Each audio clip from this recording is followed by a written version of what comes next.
Queridos amigos, diletos visitantes, abra comigo a palavra do Senhor que se encontra na primeira carta do apóstolo Paulo a Timóteo, no capítulo 6. Gostaria de ler um versículo de número 7. Estas palavras tão profundas de Paulo, tão verdadeiras. Porque nada trouxemos para este mundo, e manifesto é que nada podemos levar dele, pensando sobre a partida para a eternidade. Esse é o nosso tema nesta noite. Pensando sobre a eternidade e, em particular, a partida para a eternidade. É uma realidade universal, todos irão partir, e absoluta, todos devemos partir um dia. Queridos amigos, esse versículo do apóstolo Paulo é uma paráfrase de dois textos do Antigo Testamento. Nós conseguimos ouvir aqui os ecos das verdades do Antigo Testamento no Novo Testamento. Ouça novamente. Porque nada trouxemos para este mundo, e manifesto é que nada podemos levar dele. Reverbera as palavras de Jó, você se recorda no capítulo 1, no versículo de número 21. E disse Jó: no saí do ventre de minha mãe, e no tornarei para lá. O Senhor o deu, o Senhor o tomou, bendito seja o nome do Senhor. Porque nada trouxemos para este mundo, e manifesto é que nada podemos levar dele. Também ecoa os sentimentos de Eclesiastes, capítulo 5, no versículo de número 15, onde Salomão declara estas palavras: como saiu do ventre de sua mãe, assim no tornará, indo-se como veio, e nada tomará do seu trabalho que possa levar na sua mão. Porque nada trouxemos para este mundo, e manifesto é que nada podemos levar deles. Pensando sobre a partida para a eternidade. Há apenas uma única entrada neste mundo, o nascimento físico, e uma única porta de saída, que é a morte. Na entrada, no nascimento, ninguém traz qualquer coisa material para dentro deste mundo além do seu próprio corpo.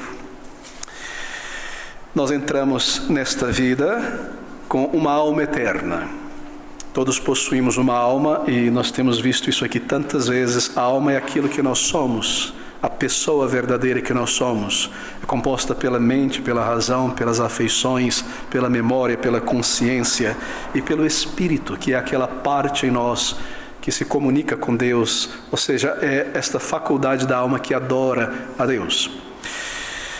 Há também a comunhão com o nosso Deus através do Espírito. Assim, se uma pessoa não adora ao Senhor, não ora ao Senhor, a Bíblia o chama de morto espiritual. Isso quer dizer que aquela faculdade da sua alma para comunicar-se com Deus está inativa. Nesse sentido, ele não está em comunicação com Deus. Nós entramos neste mundo com uma alma gloriosa, criada à imagem e semelhança moral da pessoa do nosso Criador. Na morte, na saída, nós não levamos absolutamente nada além desta mesma alma que recebemos na entrada neste mundo. A vida começa e a vida termina sem nenhum bem material, nem poderes, nem influências ou qualquer coisa que nós tragamos de antemão. E a morte, queridos amigos, ela põe um fim a tudo aquilo que nós acumulamos. A morte é o colapso de todos os projetos e construções humanas. A morte é o fim de todas as narrativas, o ponto final.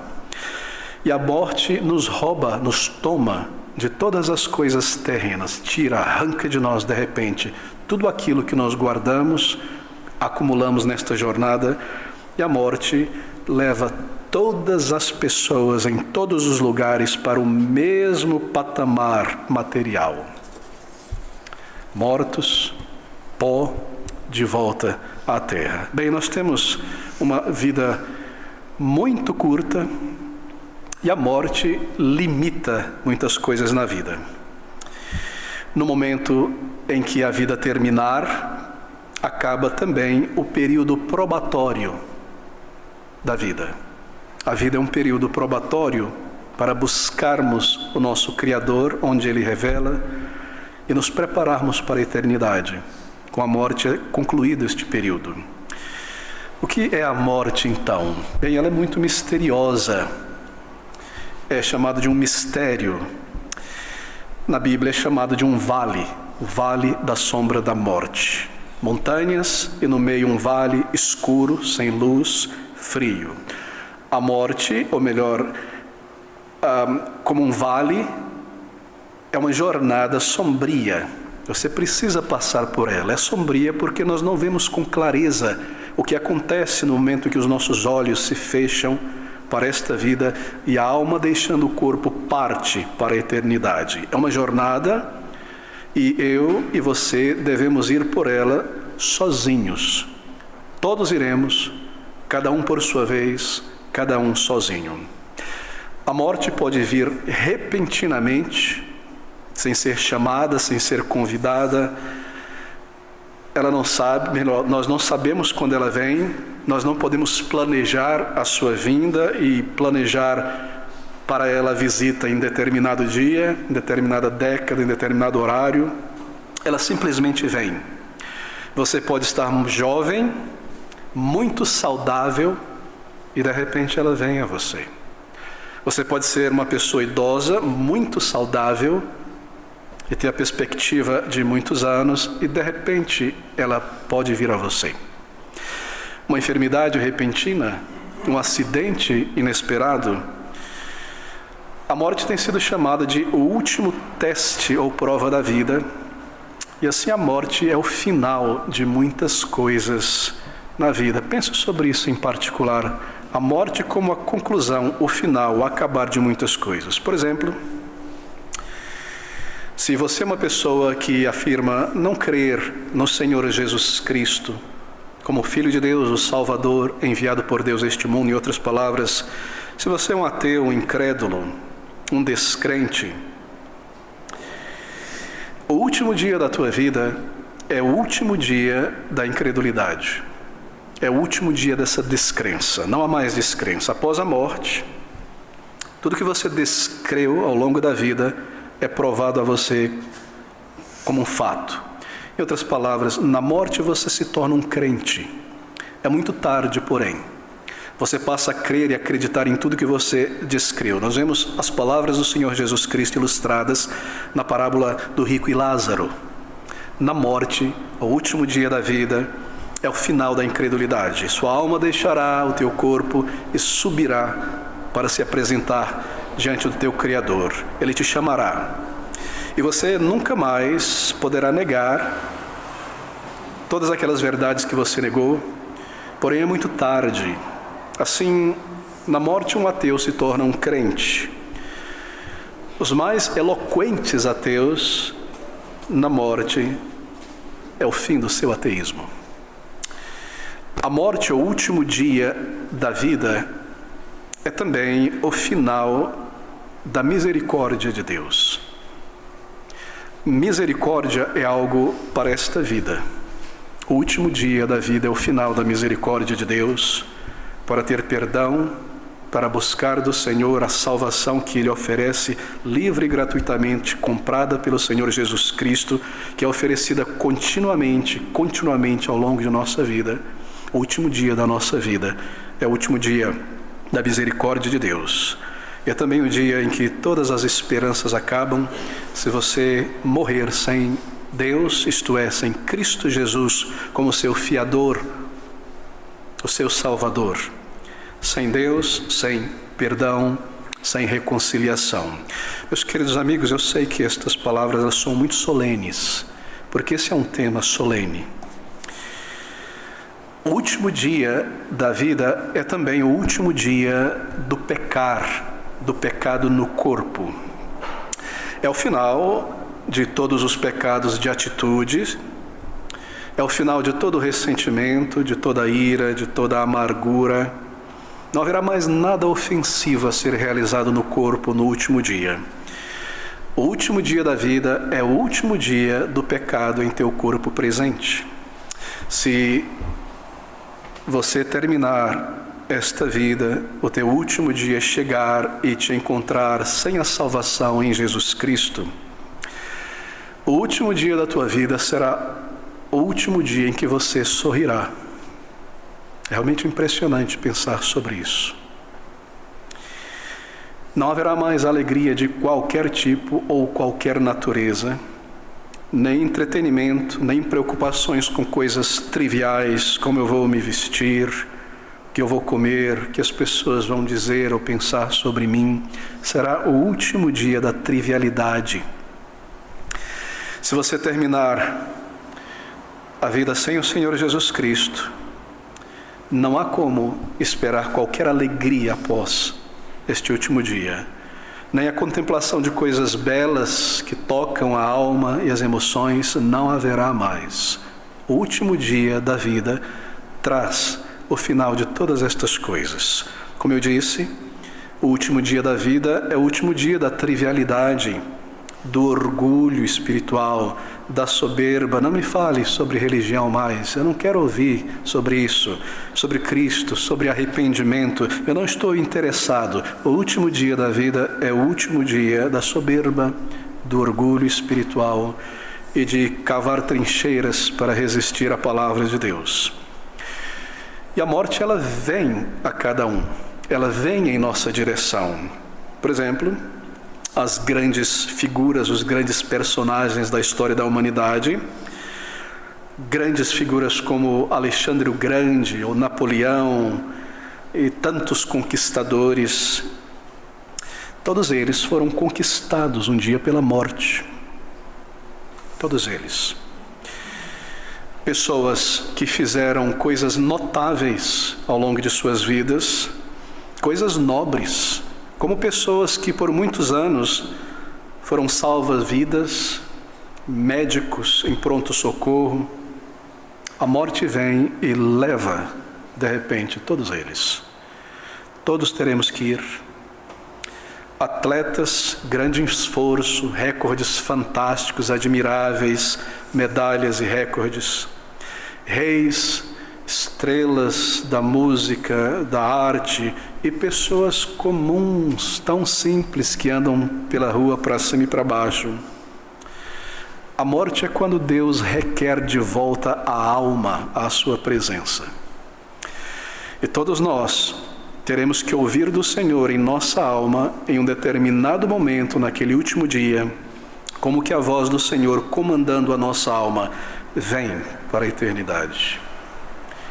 Esse chamado tirará a alma do meu corpo e eu subirei pelo comando do meu Criador, que um dia também me trouxe aqui. A pergunta é: como este último dia, como a morte te encontrará? A minha pergunta não tem a ver com aquilo que às vezes nós pensamos: como será que eu vou morrer? Não de que maneira.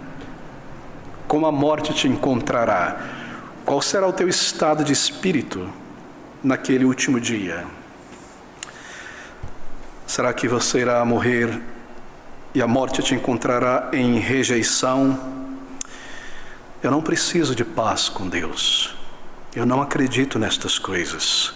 Será que a morte te encontrará em ira, ressentimento de muitas coisas, muita amargura, remorso ou decepção, temor ou desesperanças? Essas palavras de Salomão, elas resumem tudo, não é? Nu entrei no mundo, nu partirei, uma alma desincorporada. Então, nós saímos desta vida em fraqueza, em destituição,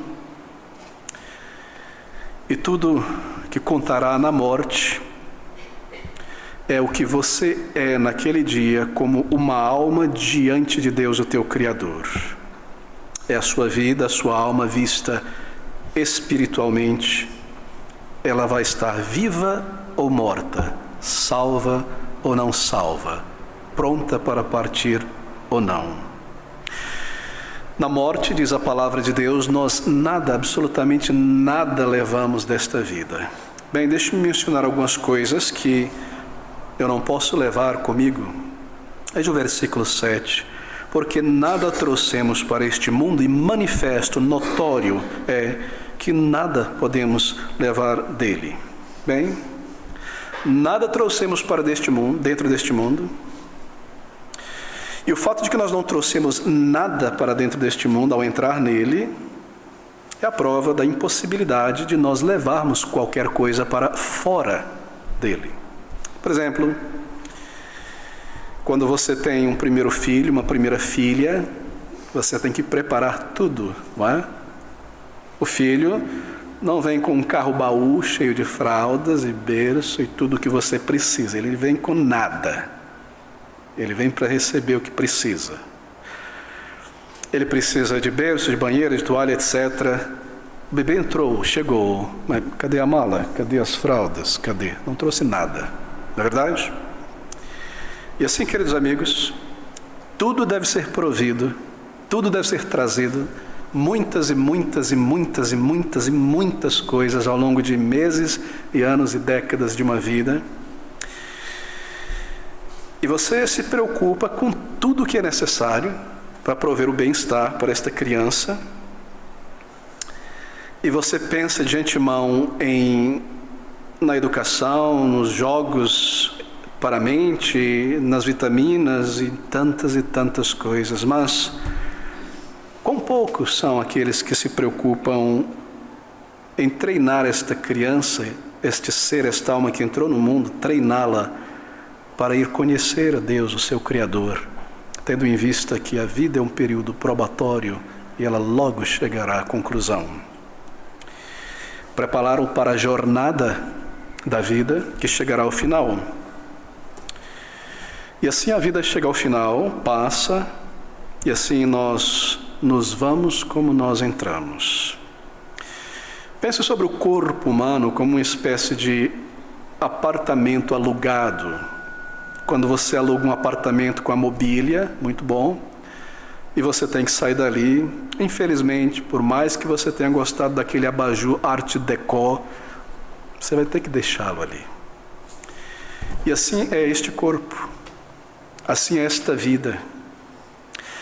A palavra de Deus é afirmativa: ninguém, nenhuma pessoa levará nada de material. E esta é a coisa mais certa, garantida nesta vida. Bem, o que nós levaremos para a eternidade? O que você levará para a eternidade então?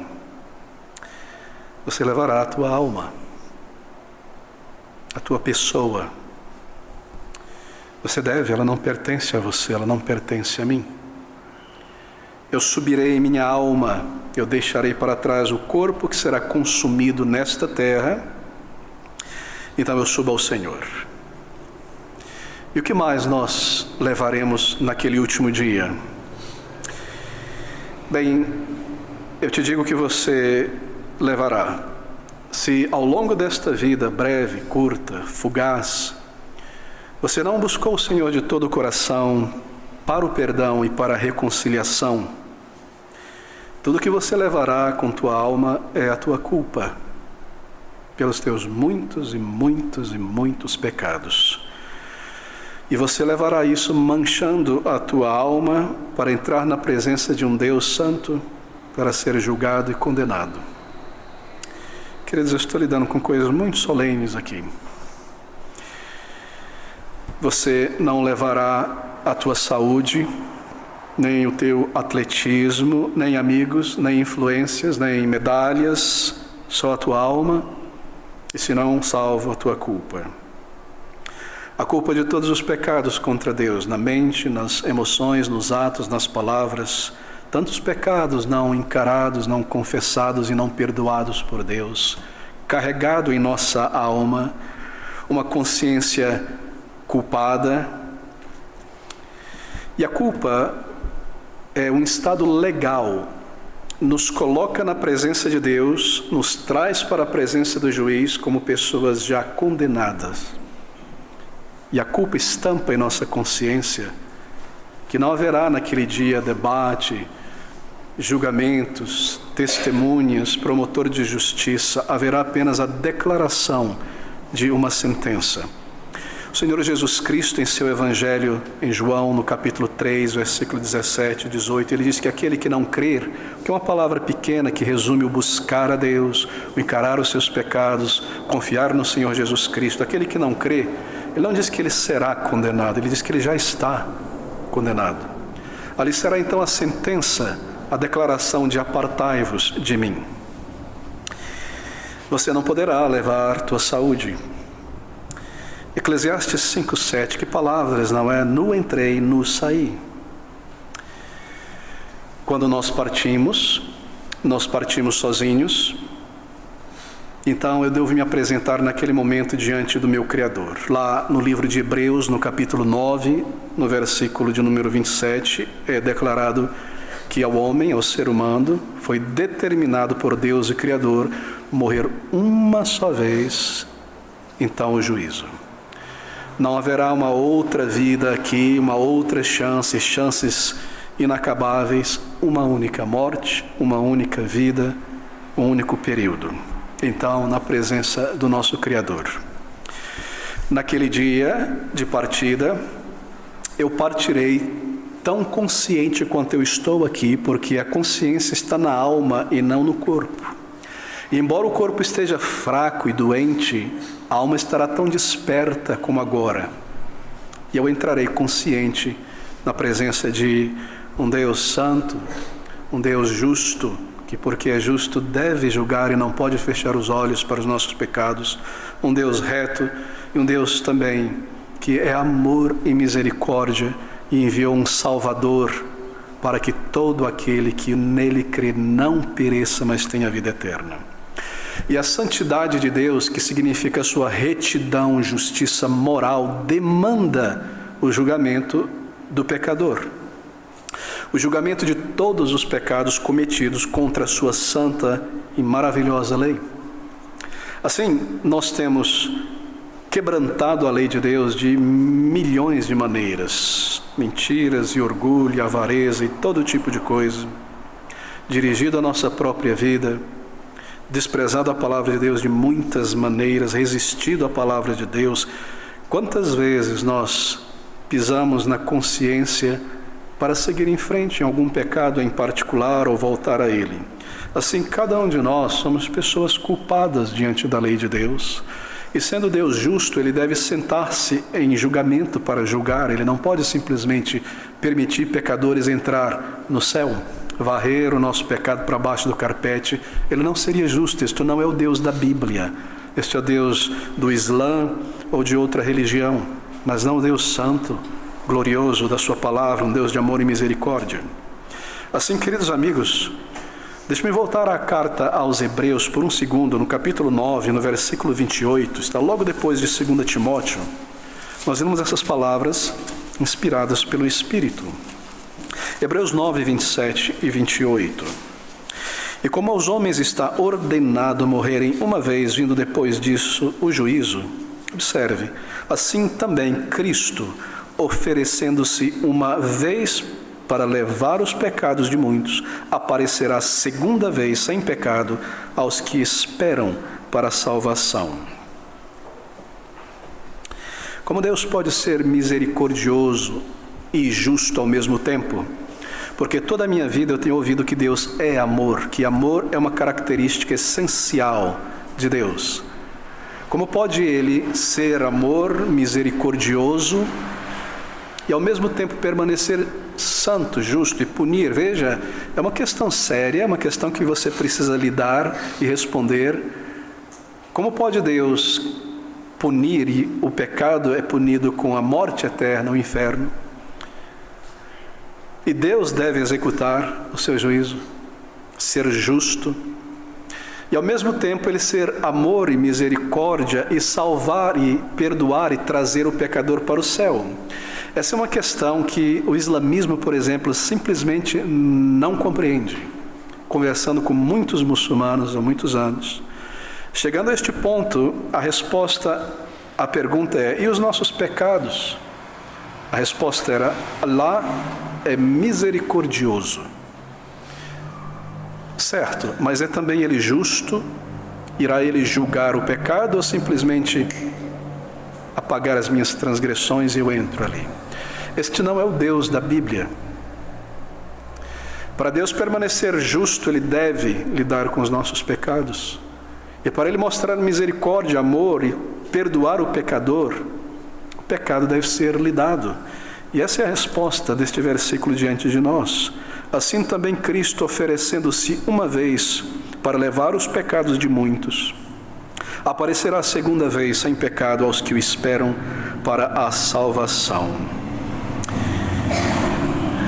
Deus veio a este mundo na pessoa do Senhor Jesus Cristo, identificou-se com a humanidade, tomou um corpo e uma natureza humana, para condenar o pecado no corpo, isto é, na carne, em um ser humano, porque é o homem, descendente de Adão, eu e você, que carregamos a nossa culpa e devemos pagar.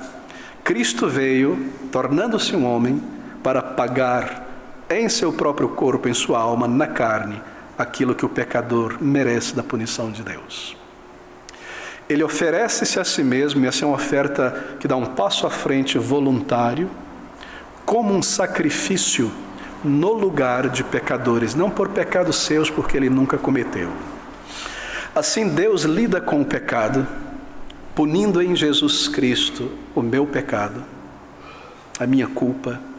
Ele permanece justo, ele não quebranta a sua própria lei, mas ele cumpre a sua lei que demanda a punição do pecado e do pecador. E assim Deus pode ser também misericordioso para trazer pecadores para o céu, porque Cristo, pagando no lugar deles, pelos méritos de Jesus Cristo, eu sou reconciliado com Deus. A minha culpa foi colocada sobre Ele. A pena foi levada sobre Ele, em meu lugar. E esse é o significado deste versículo. Cristo oferecendo-se uma vez para levar os pecados de muitos. Volte ao nosso texto, versículo 7 de 1 Timóteo 6. Mas, porque nada trouxemos para este mundo, e manifesto é que nada podemos levar dele. Oh, querido amigo, se você ao concluir teus dias aqui, a morte te encontra como uma pessoa que encarou os teus pecados, a tua culpa, encarou a justiça e a retidão de Deus em me condenar, e foi a Ele suplicando misericórdia pelos méritos alcançados por Cristo. Ele te perdoa e dá os méritos de Cristo, acredita os méritos de Cristo a você, e julga o teu pecado e a tua condenação em Jesus Cristo. E assim pode te receber, te perdoar, te trazer para o céu. E isso acontecendo, o último dia da tua vida, naquele dia, se você é uma pessoa convertida ao Senhor Jesus Cristo, bem, você levará muito mais. Não apenas os teus pecados, mas eles foram lhe dados aqui. Eles ficaram para trás.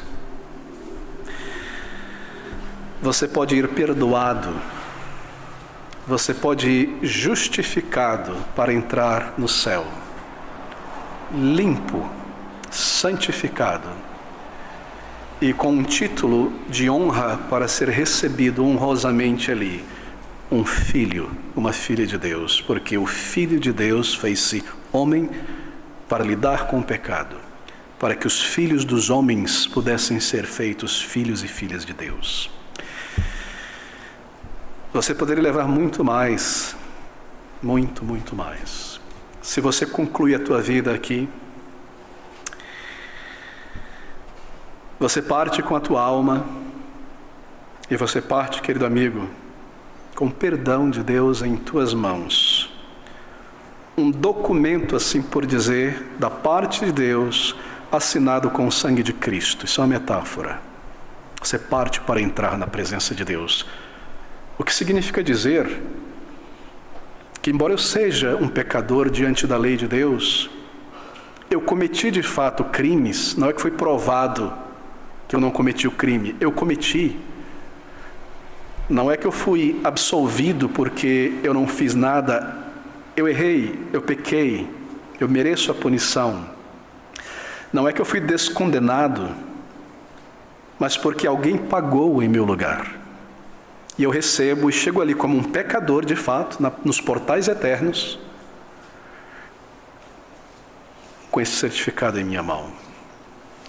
E ali eu entro, um pecador perdoado. Mas um pecador que foi perdoado. não como um não pecador, mas como um pecador que um dia foi salvo e perdoado. Eu entro assim. Se você terminar e aquele último dia da vida te encontrar como uma pessoa já salva, o que você levará se você for salva? Bem, o perdão de Deus, mas você levará algo mais, algo tão maravilhoso. E você irá usar isso na eternidade muitas vezes. Você levará consigo um diário cheio de anotações, de muitas e muitas experiências com Deus, com o andar com Deus, de respostas de oração, do lidar de Deus em tua vida. Você carregará esta bagagem em tua alma. Você levará um banco de memórias para a eternidade. Você levará vida em tua alma para entrar na presença de Deus. Você chegará àquele último dia com uma grande expectação da vida futura, com memórias maravilhosas. Eu encontrei o Senhor, Ele me perdoou, Ele me salvou. Você entrará com certeza. João, o apóstolo, chama isso de ousadia, uma segurança que remove o temor. Que diferença de levar apenas a tua culpa. Que diferença. Riquezas tão grandes. Se você é uma pessoa salva, ou melhor, se você é uma pessoa não salva, é triste, mas eu sou descrito na palavra de Deus, se eu não sou salvo ainda, como uma pessoa pobre, cega e nua espiritualmente. E assim eu partirei para a eternidade, pobre, sem bens espirituais, sem nenhum crédito para trocar a minha alma pela eternidade, cegos. Eu entrarei cego porque eu nunca vi as bênçãos de Deus através de uma nova vida ao longo desta jornada. E despido, isto é, despido de qualquer justiça. Você se recorda das vestes nupciais para entrar no casamento? Como eu entrarei ali sem os méritos de Cristo para ser recebido?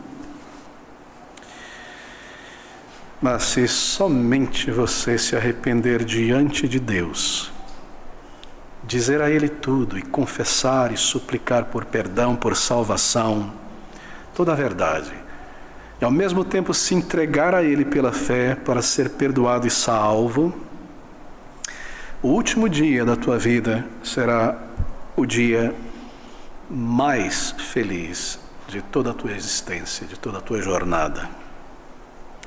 Será o dia mais feliz, porque será a entrada na glória eterna. E você entrará naquele dia tão consciente quanto está agora, mas tão transformado em tua alma, tão alegre, tão seguro, para encontrar-se com milhões de outros crentes e ver a face de tantas pessoas a respeito de quem nós lemos e amamos na palavra de Deus, e então ver o próprio Senhor Jesus Cristo, que um dia disse: haja luz e houve luz, e tomou um corpo e uma natureza humana para vir a este mundo, e venceu a morte e subiu ao céu. É maravilhoso, queridos, se somente você encarar os teus pecados diante de Deus nesta noite. Eu concluo com essas palavras: porque nada trouxemos para este mundo, e manifesto é que nada podemos levar dele. Que diferença se você pertence ao Senhor Jesus Cristo, porque Ele te comprou, você foi a Ele, Ele te recebeu, Ele te perdoou, você tem a vida eterna. Porque nada trouxemos para este mundo, e manifesto é que nada podemos levar dele. Mas se você é um crente, dou-lhes a vida eterna, e você subirá com ela, por causa do Senhor Jesus Cristo. Vamos orar juntos. Ó Senhor Deus eterno, Pai de misericórdias, graças te damos por um Salvador tão maravilhoso. E pela promessa que o Senhor nos deu, a promessa de vida eterna, segura e garantida. Como a nossa alma já se alimenta, Senhor, desta promessa, mesmo aqui nesta vida, temos a vida eterna em Cristo. Conhecer a Cristo, ter o perdão da nossa culpa e a remoção dela, e ter comunhão com Deus vivo e santo, e sermos amados por Ti e guiados pelo Teu Espírito. Ó Deus de graça e favor, ajuda-nos nesta noite. Move dentro de nós, Senhor. Leva-nos pela fé ao Senhor Jesus Cristo, à confissão de nossos pecados e a uma entrega sincera e completa ao Salvador. Então, Senhor, ouve o nosso clamor do coração e aceita-nos e salva-nos. É o que te rogamos em nome do Senhor Jesus Cristo Salvador e para o teu louvor. Amém.